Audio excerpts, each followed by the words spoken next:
नमस्कार आदाब दोस्तों, मैं हूं अयाज एडवोकेट। जिस तरह से हमने कानून की रोशनी प्रोग्राम की शुरुआत की है, जिसमें पार्ट 1 में हमने आपको बताया था एनसीआर और एफआईआर के बारे में, मेरे साथी सहयोगी सरताज अहमद अधिवक्ता ने आपको पूरी तरह से ये बताने की कोशिश की थी कि एनसीआर क्या होता है और एफआईआर क्या होता है। तो इसी कार्यक्रम को आगे बढ़ाते हुए हम आज बात करेंगे पीड़ित पक्ष द्वारा जो पुलिस में तहरीर दी जाती है तो उसमें किन किन बातों का ध्यान रखना चाहिए और पीड़ित पक्ष की जो शिकायत है उसको पुलिस को लिखने में कोई परेशानी नहीं होती है। तो इसी कड़ी को आगे बढ़ाते हुए हम बात करते हैं सरताज अहमद अधिवक्ता से। स्वागत है सर आपका। आज हम बात करने जा रहे हैं कानून की रोशनी पार्ट 2 में पीड़ित पक्ष द्वारा जो थाने में तहरीर दी जाती है उनमें किन किन बातों का ध्यान रखना चाहिए।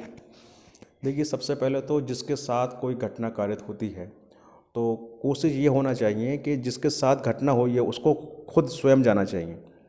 और एक जो तहरीर जो दी जाती है लिखित रूप पर, उसमें जो मुलजिम के नाम हैं, उनकी वल्दियत और उनका पता सही सही सब लिखना चाहिए। और दूसरी बात, जहाँ घटना हो रही है उसका एग्जैक्ट टाइम और घटना कहाँ हुई है, क्योंकि घटना का सीधा कनेक्शन जुरिडिक्शन से होता है। और तहरीर के इन सारी बातों को लिखते हुए तहरीर को यहाँ तक कोशिश ये होना चाहिए, जब हम थाने तहरीर देने जाते हैं तो इसकी 2 कॉपी करा लें और एक कॉपी जो ओरिजिनल है, जो मूल है, वो थाने में दें और सेकंड कॉपी को पुलिस के किसी बाहर साधक अधिकारी से उसको रिसीविंग लें। ये हमारे एक एविडेंस में आ जाता है। और अगर ऐसा नहीं होता है तो रजिस्ट्री से भारतीय डाक द्वारा उसको रजिस्ट्री करें, उसके स्लिप अपने पास रखें। तो ये हमारे पास एक सबूत हो जाता है कि हमने एक लिखित रूप में थाने में तहरीर दी है। देखा यह गया है कि पुलिस पे तमाम आरोप लगते हैं कि हमने तहरीर दे दी है और पुलिस हमारी इस तहरीर पे कोई कार्रवाई नहीं कर रही है, या फिर जो पीड़ित पक्ष है उसके द्वारा तहरीर देने के बाद वो अपने घर चला जाता है और शांतिपूर्ण तरीके से बैठ जाता है, जिसके बाद पीड़ित पक्ष को तो ये भरोसा होता है कि पुलिस कार्रवाई करेगी, लेकिन पुलिस कार्रवाई नहीं करती है। इसका मुख्य कारण क्या है? देखिए, ये ज़रूरी नहीं है कि जब कोई किसी के साथ कोई घटना कारित होती है और पीड़ित पक्ष थाने जाता है तो फ़ौरन की फ़ौरन उसकी तहरीर पे कार्रवाई पुलिस द्वारा कर ली जाएगी। ये पुलिस का भी एक जो है इसमें अहम रोल ये होता है कि पहले उसको तहरीर जो दी गई है उसके आधारों को वो उसका जो है मुआयना करें कि वाकई में ऐसी कोई घटना कारित हुई है या ना हुई है, या झूठी कोई जो कंप्लेंट दी गई है। तो ये पुलिस के ऊपर डिपेंड करता है कि पुलिस वहाँ उस घटना के जगह जाए और वहाँ जो गवाह थे, जो वादी है, जो मुलजिम है, उनकी पूछताछ करे, जानकारी करे, तब पुलिस कार्रवाई करे। और अगर तहरीर देने के बाद भी पुलिस अगर एफआईआर दर्ज नहीं करती है तो पीड़ित पक्ष के पास एक अधिकार ये होता है कि फिर वो थाने में जाने के बाद जो आला अधिकारी हैं, एसपी हैं, एसएसपी हैं, डीआईजी है, उनको इसके संबंध में एक रजिस्ट्री भेजें कि हम थाने गए थे, हमारी कोई शिकायत नहीं लिखी गई है। तो हम आला अधिकारी को भी इसकी सूचना हम दे सकते हैं लिखित रूप में, चाहे आप पर्सनल जा सकते हैं या भारतीय डाक द्वारा रजिस्ट्री कर सकते हैं। तो ये तो रहा तहरीर के आधार पर पुलिस को जो शिकायत दर्ज करने के लिए पीड़ित पक्ष थाने जाता है, उसके बाद आला अधिकारियों के पास जाता है। ये सारी वारदात, ये सारा जो कार्रवाई है चलता रहता है, इसके बाद भी पुलिस अगर कार्रवाई नहीं करती है तो अगला ऑप्शन क्या रहता है पीड़ित पक्ष के द्वारा? देखिए, हमने आमतौर पर जो एक अंग्रेज़ी में लाइन सुनते आए हैं कि I will see you in the court, और जब लोग हर जगह से परेशान हो गए तो उन्होंने कोर्ट का दरवाज़ा खटखटाया। बिल्कुल, ये तो आम तौर पे सुनने को मिलता है कि लोग अखबारों में या समाचारों में आप देखते होंगे कि कोर्ट का दरवाज़ा खटखटाया। ये तो आम शब्द है, तो इसका भी डेफिनेशन बताएं।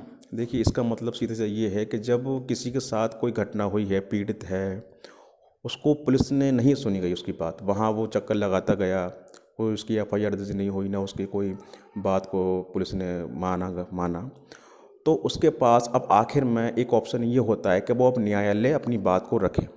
ठीक है, तो इसको बोलते हैं कि हमने कोर्ट का दरवाज़ा खटखटाया। हमने जो बात पुलिस के सामने रखी थी, अब वही बात हम न्यायालय में जज के सामने अपनी एज ए वकील को करने के बाद, क्योंकि वकील उसको रिप्रेजेंट करेगा पीड़ित को, तो सारी बात वो अपने वकील को बताएगा, वकील सारी बात अपने पीड़ित की सारी बात को कोर्ट के सामने रिप्रेजेंट करे, और जो उसके साथ जो मामला हुआ है वो मजिस्ट्रेट्स को खुद पे संज्ञान मिले। तो ऐसे में अगर शिकायत दर्ज नहीं होती तो अगला स्टेप न्यायालय में कौन सी सीआरपीसी में दर्ज करने के लिए रहता है? देखिए, पहले तो ये है कि मामला किसी भी पीड़ित के साथ कोई भी घटना होती है तो सबसे पहले तो जो नेसेसरी चीज़ है वो ये है कि पहले तो थाने में उसको शिकायत दें और पुलिस अगर उस पर कार्रवाई नहीं करती है तो उसके बाद जो उनके आला अधिकारी हैं, एसपी हैं, एसएसपी हैं, उनको उस संबंध में अवगत कराएं उनको। और वहाँ भी अगर कार्रवाई नहीं होती है तो सीआरपीसी में 156/3 सीआरपीसी के अंतर्गत ये प्रावधान दिया गया है कि हम उस मामले को मजिस्ट्रेट के सामने प्रस्तुत करें, और मामला जब मजिस्ट्रेट के सामने पहुंचता है तो पुलिस से मजिस्ट्रेट एक आख्या आहूत करता है कि इस संबंध में क्या कोई इनकी एफआईआर दर्ज हुई है या नहीं हुई है, और पुलिस से ये रिपोर्ट लिख के आ जाती है कि नहीं, इस संबंध में कोई भी अभियोग पंजीकृत नहीं किया गया है। तो मजिस्ट्रेट अगर चाहे तो उसके पास 2 राइट हैं, वो अगर चाहे तो एफआईआर का आदेश भी कर सकता है उस घटना के संबंध में, या उसको एज ए परिवाद अपने न्यायालय में दर्ज कर सकता है। तो ये बहुत ही महत्वपूर्ण अहम जानकारी आप तक पहुंचाने की हम कोशिश कर रहे हैं कानून की रोशनी पार्ट 1 में, जिसमें आपको हमारे अधिवक्ता जो सहयोगी अधिवक्ता हैं सरताज अहमद ने ये बताया कि आपके साथ कोई अगर वारदात होती है या किसी पीड़ित के साथ कोई घटना हो रही है, किसी तरह की मारपीट हो रही है या किसी तरह की घर में चोरी होती है या किसी तरह की तरीके की कोई घटना कारित हो रही है, तो उस संबंध में सबसे पहले उस समय का ध्यान रखना चाहिए, और जिस जगह घटना हो रही है उस स्थान का मालूम होना चाहिए, किसके द्वारा घटना कारित की गई है उसका भी मालूम होना चाहिए। उसके बाद आप जहाँ तक हो जिसके घर में या जिसके साथ ये वारदात हुई है उसको ही वहाँ जाना चाहिए थाने में। तो ऐसी ही जानकारी के लिए हमारे चैनल को सब्सक्राइब करें। अच्छा, एक बात और मैं बता दूं, जिस तरह से आगे की जो प्रक्रिया होती है थाने के बाद वो उच्च अधिकारियों की होती है। साथ ही इस बात आपको एक और बताते हैं बात, न्यायालय जो है जिसमें लोग आस्था रखते हैं, भारत के नागरिक, हर व्यक्ति को न्यायालय में आस्था रखना चाहिए और उसकी जानकारी भी होना चाहिए। तो ऐसे में कोर्ट गवाह और एविडेंस पे चलती है। आपके पास लिखित रूप से एविडेंस होना चाहिए, आपके साथ जो घटना कारित हुई है उसको किन किन व्यक्तियों द्वारा देखा गया है, ये बहुत महत्वपूर्ण बात है। ये सारी चीज़ें आपको मालूम होना चाहिए। उसके बाद थाने में जाना चाहिए और थाने में अपनी जो जेन्युइन घटना है, जेन्युइन शिकायत है, उसी शिकायत को दर्ज कराना चाहिए। ऐसे में पुलिस को किसी तरह की कोई दिक्कत मामला दर्ज करने में नहीं आती है। और मैं एक बात बताना चाहूँगा, जिस तरह से आपने बताया कि एविडेंस जो गवाह है वो बहुत ज़रूरी है कोर्ट में। अगर हम थाने के बाद अगर कोर्ट के हम शरण में जाते हैं तो चाहे वो 156/3 सीआरपीसी का प्रार्थना पत्र हो या कोई परिवाद या कंप्लेंट हम दर्ज कर रहे हैं, तो वहाँ गवाह बहुत ज़रूरी हो जाते हैं। जो भी हमारे किसी पीड़ित के साथ या पीड़िता के साथ कोई घटना होती है तो उसके संबंध में गवाह होना बहुत ज़रूरी है, बहुत ज़्यादा ज़रूरी है, क्योंकि सारा जो है मुकदमे का जो सारा जो दारो मदार होता है वो सारा गवाहों पे, एविडेंस पे डिपेंड करता है।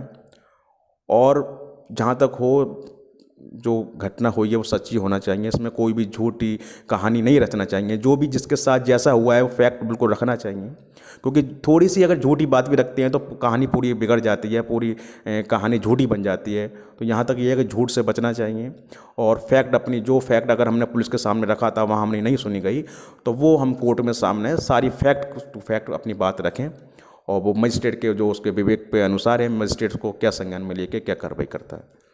एक महत्वपूर्ण बात और बता दूं आपको, जिसमें आप अगर थाने जाते हैं तो थाने डबल कॉपी लेकर के जाएं, जिससे कि आपको रिसीविंग मिल सके। अगर ये काम नहीं होता नज़र आ रहा आपको तो आप ऐसी स्थिति में पंजीकृत डाक का सहारा लें, जिससे कि आपके पास एक एविडेंस ये रहेगा कि हमने पुलिस में सूचना रजिस्टर्ड तौर पर दी है, तो आपको एविडेंस देने में कोई दिक्कत नहीं होगी। उसके बाद ही न्याय की शरण लेना चाहिए, न्यायपालिका की शरण लेना चाहिए। तो अब आपको एक बात और मैं बता दूं, अगर आपके साथ कोई घटना हुई है या किसी तरह का कोई मामला है, किसी तरह की आप जानकारी अगर चाहते हैं तो हमारे कमेंट बॉक्स में लिख सकते हैं और हमारी ईमेल आईडी है, ईमेल आईडी पर आप जो है ये जो मामले हैं आपके उसकी जानकारी ले सकते हैं। फ्री ऑफ कॉस्ट निःशुल्क ये विधिक जागरूकता कार्यक्रम चलाया जा रहा है। लगातार हमारी कोशिश ये रहेगी कि पार्ट 1, पार्ट 2, पार्ट 3 इस टाइप से आप तक ये प्रोग्राम पहुंचता रहे और जनहित में ये जानकारी पहुंचती रही। तो देखते रहें हमारे प्रोग्राम को कानून की रोशनी। धन्यवाद।